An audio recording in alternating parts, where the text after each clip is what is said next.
Hi, my name is Christiana, and this is my presentation for Eastern Connecticut State University's CREATE Conference, Mythological Musical Motifs, Themes of Arwen, Rivendell, and the Elves in the Lord of the Rings trilogy. Enter the world of Middle-earth and the Lord of the Rings. Directed by Peter Jackson and music composed by Howard Shore, The Lord of the Rings is an epic fantasy adventure movie series based on the novel written by J.R.R. Tolkien. The trilogy is comprised of The Fellowship of the Ring, released in 2001, The Two Towers in 2002, and The Return of the King in 2003. The Dark Lord Sauron, thousands of years prior, created the ultimate weapon in his quest to conquer all of Middle-earth, the One Ring to rule all the other rings of power.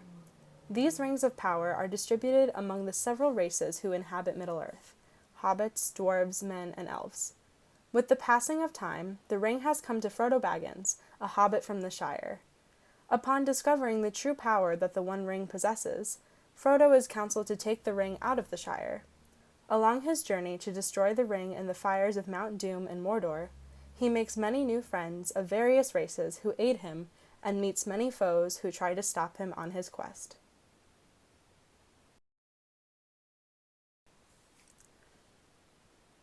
One such race that helps Frodo on his quest are the elves. Of all the races that live in Middle-earth, the elves are the most mythological, mystical, and intriguing. The elves are the fairest creatures, much more beautiful than men and certainly dwarves and hobbits. They are generally taller, more slender, and have keener senses, especially sight and hearing. They are also resistant to extremes of nature, illness, and disease, graceful and strong overall. Pictured here are 4 of the main elves in the series. It is easy to see the common physical attributes of the race that sets them apart from others: pale skin, slim figures, defined jawlines, pointed ears, poignant eyes, and long hair. Besides similar physical features and characteristics, I was curious to explore how music also played a role in defining the elves. Leitmotifs are one tool composers use to help draw connections across musical works. Oxford Music Online defines leitmotif as a theme that is clearly defined so as to retain its identity if modified on subsequent appearances, whose purpose is to represent or symbolize a person, object, place, idea, state of mind, supernatural force, or any other ingredient in a dramatic work. This practice dates back to the mid-19th century, when Richard Wagner in his operas, most notably the Ring Cycle, considered how music could best unite elements of the plot of a music drama. From then on, leitmotifs have been used as a narrative technique in film and television around the world, creating and transforming themes to help tell the story. The music in The Lord of the Rings contains over 85 leitmotifs. In the trilogy, motifs represent various characters, cultures, and locations. Jorgensen states that Shore's grand scores in the trilogy interrelate the experience of time, especially past and present, and evoke a sense of wonder and awe that otherwise may be forgotten. In this presentation, I will explore how the mythological musical motifs of the elves evoke wonder and highlight the progression of time. I will begin by demonstrating aspects of musical style that induce awe towards the elves across the films, and focus specifically on the location of Rivendell and the character Arwen. I will then examine how these musical elements show the evolution from Arwen as timeless and immortal to her choice of mortality for the sake of love. The leitmotifs are adapted to her role in the narrative through variations of her theme that still honor the original soundscape and maintain her elvish essence. Doug Adams highlights a number of general features of the music that represents the elves, which I summarize here. The music is ethereal, mystical, and contributes to a sense of magic and atmospheric ambiance. It is clean, pure, even heavenly and angelic at times, but also sometimes indicates uncertainty, not necessarily in an alarming sense, though.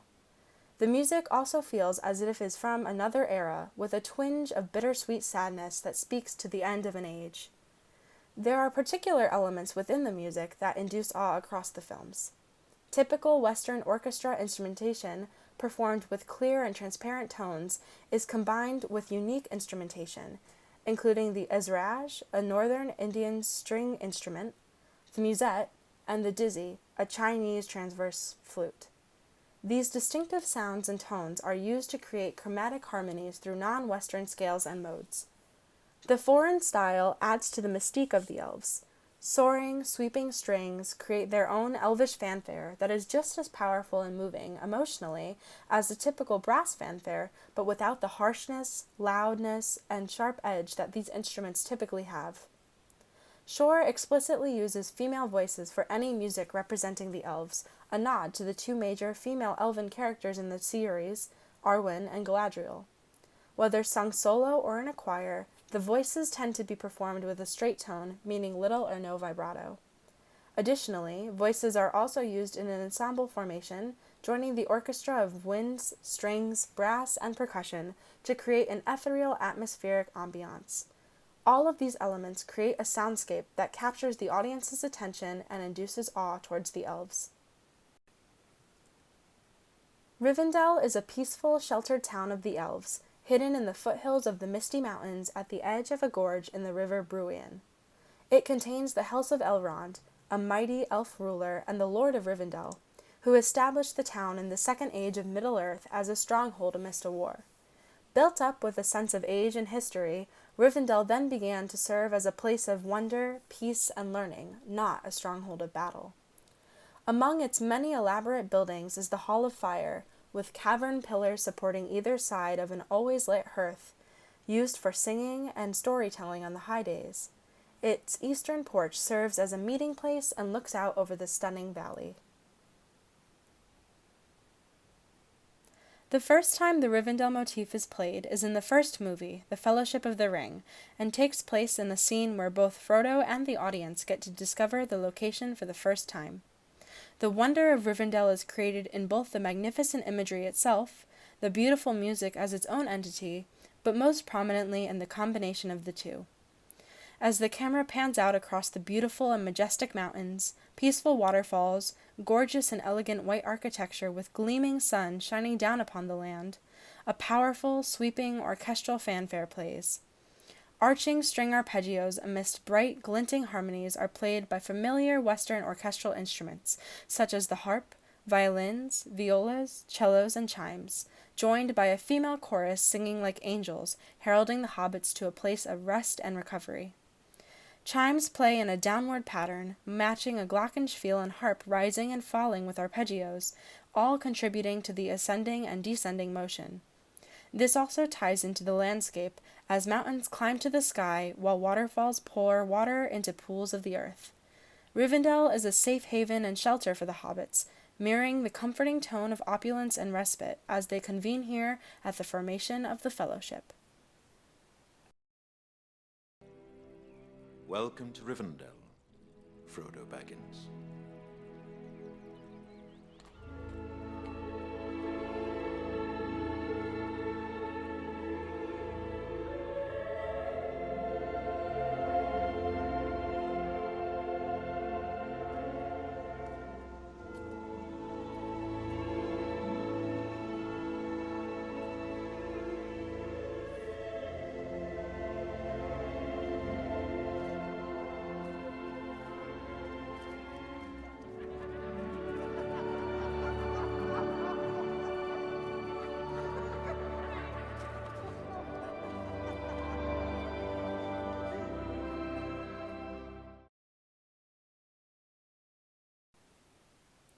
The motif of Rivendell changes with a major change in the plot. In the third and final movie, Return of the King, there has been much turmoil in Middle-earth since first hearing the Rivendell theme in the first movie. Tensions have been increasing as the Fellowship, especially Frodo, gets closer to destroying the ring. There have been many run-ins with enemies and further struggles as the journey gets more difficult. Arwen, the Lady of Rivendell, is working on convincing Elrond, the Lord of Rivendell, to command that Narsil be reforged. Narsil is the long sword once used to cut the One Ring from Sauron's hand, and she hopes that it will once again aid in the destruction of the ring and ending of evil in Middle-earth. As she runs through the corridors seeking Elrond to plead with him, the same arpeggios the audience once heard in the original Rivendell theme return and are played again. This time, however, the entire piece of music is in a minor key, and there are more clashing, dissonant harmonies. The music is darker, mysterious, and uncertain and uncomfortable, with a sense of tension and alarm. Where the original theme is only performed with string instruments, this transformation of the theme includes a stronger brass presence with an added wailing French horn. Overall, there is a greater sense of uncertainty and mystery, awe still present, but in a slightly fearful, apprehensive way. The wars being fought may not be won by the good side if this sword is not reforged. The fate of Middle-earth is even more on the line now. While the progression of the movies between the first film and the third film, and all of the action that happens in between, certainly indicate the progression of time, so too does this transformation of the theme. This change in the motif from a major to a minor key, an increase in dissonance, and greater sense of tension and discomfort all remind the audience how much time has passed and the state of Middle-earth compared to, at the beginning of the series, is different now.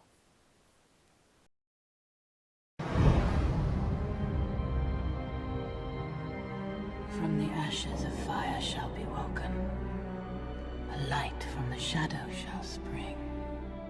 Renewed shall be blade that was broken.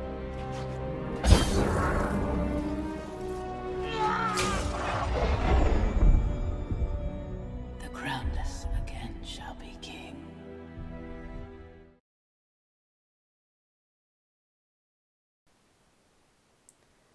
Within the same scene, there is another major plot change, and thus a major musical change, this time for the better.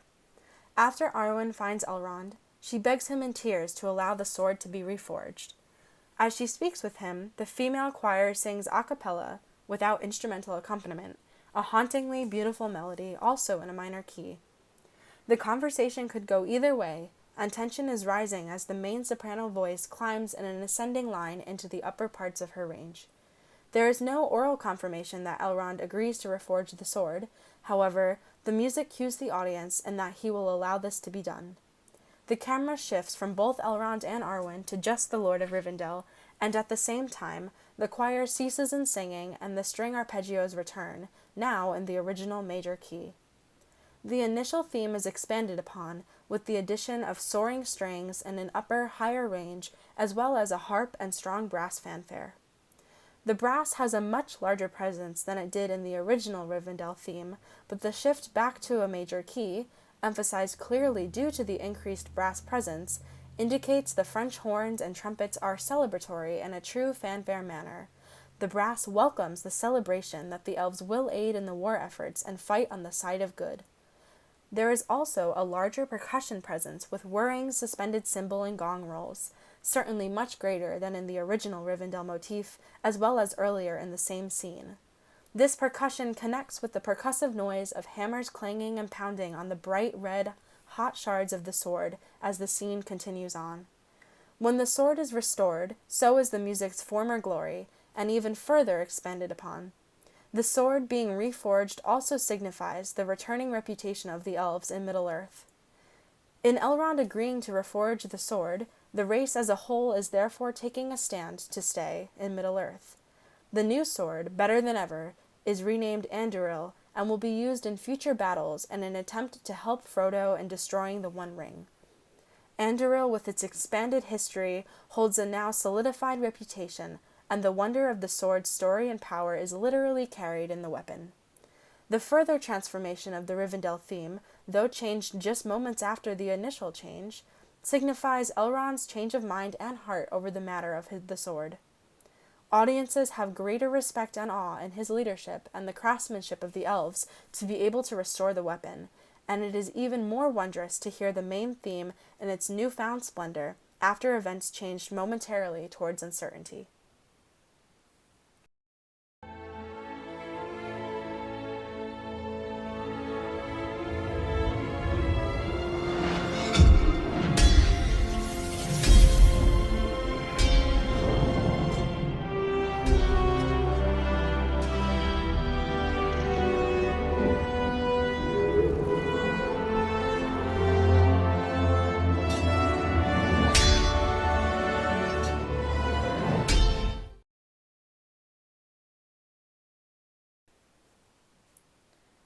Arwen's role in the trilogy as a whole is major, and not only because she convinces Elrond to reforge Narsil.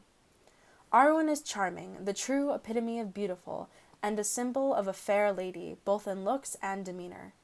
She is more liberal in thought than some of her other elven counterparts, and chooses to shed her immortality and become mortal by her own will for the sake of love. She is the literal body of both timelessness and the progression of time. Arwen has 3 musical sub-themes all to herself, and all of them are composed in a Rivendell-esque style with similar ornamentation, instrumentation, and musical techniques.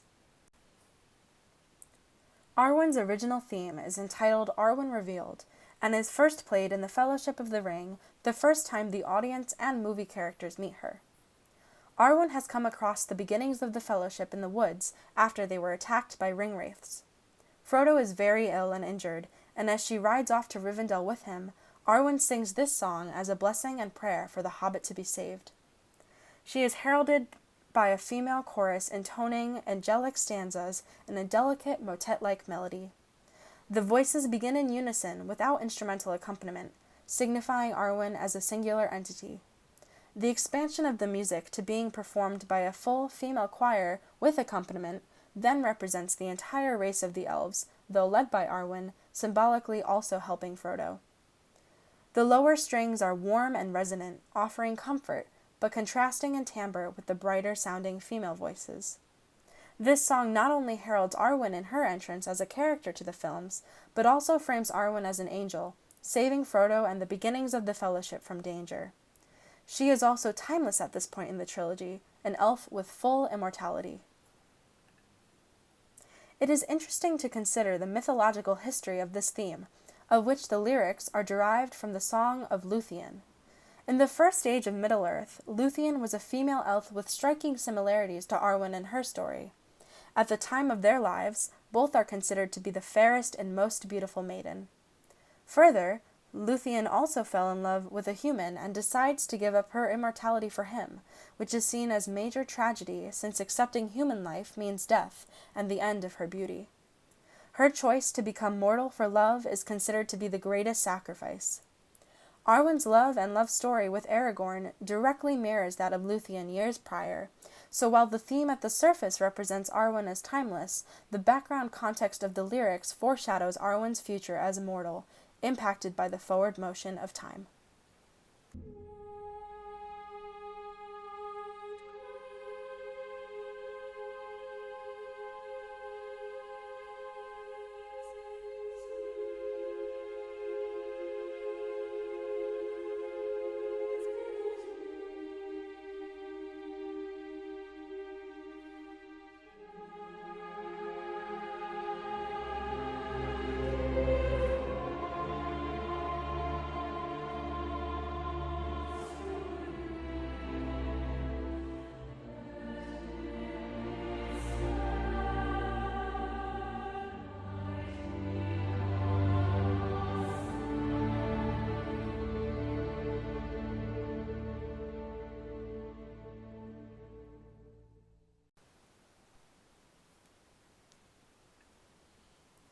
The Evenstar, or Evening Star, is the most significant theme involving Arwen in the trilogy.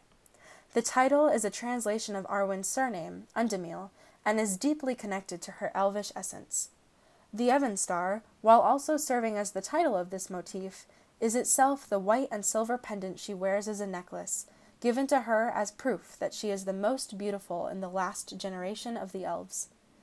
In the Fellowship of the Ring, in a beautiful clearing in the woods just outside the walls of Rivendell, Arwen pledges her life and love to Aragorn, saying, "I would rather share one lifetime with you than face all the ages of this world alone. I choose a mortal life." In doing so, she also gives the jewelry to him as a symbol of her love for him, a physical way for Aragorn to remember her and their love when the two are apart. This scene is a monumental occasion in the series and in the pair's story. Arwen made this choice on her own, as her own being, conscious of the consequences.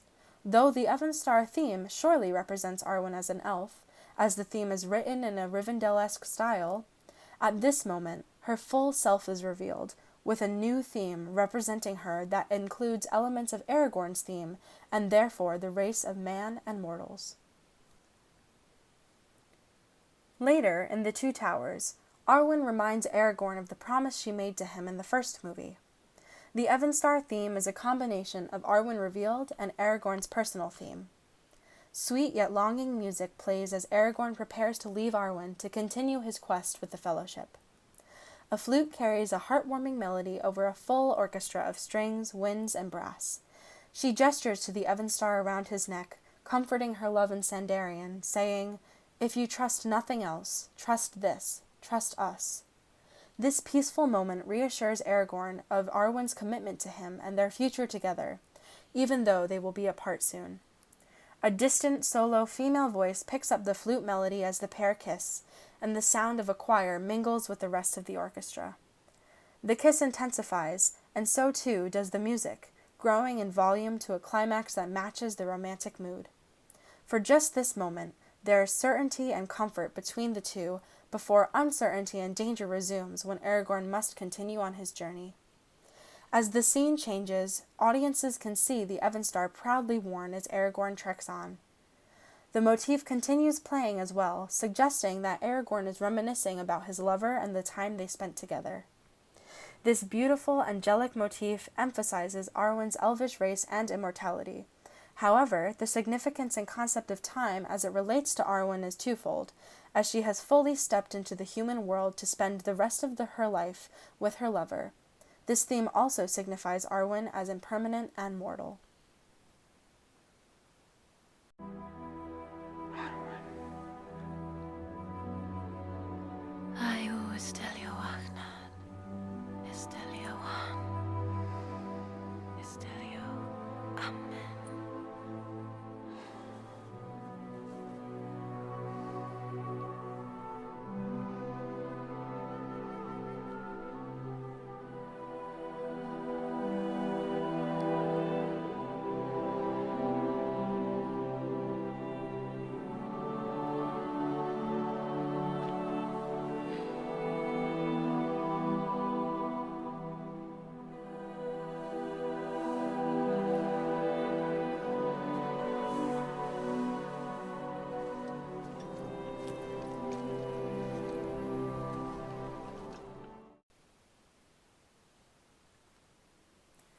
In conclusion, there are several ideas to take away now that we've studied how the mythological musical motifs of the elves evoke wonder and highlight the progression of time. At the most basic level, we can conclude that leitmotifs are not stagnant and unchanging, nor are they dead. Rather, they are just as alive as the characters and cultures of the trilogy are, changing with the events of the story and serving as signifiers and reinforcements of those changes. There are many constant, general features of elvish themes, including but not limited to the overall ethereal, mystical, pure, and heavenly qualities of the music, the unique combination of Western and Eastern instrumentation and orchestration, the use of strings to create an elvish fanfare, and Shore's explicit use of female voices in solo and ensemble form.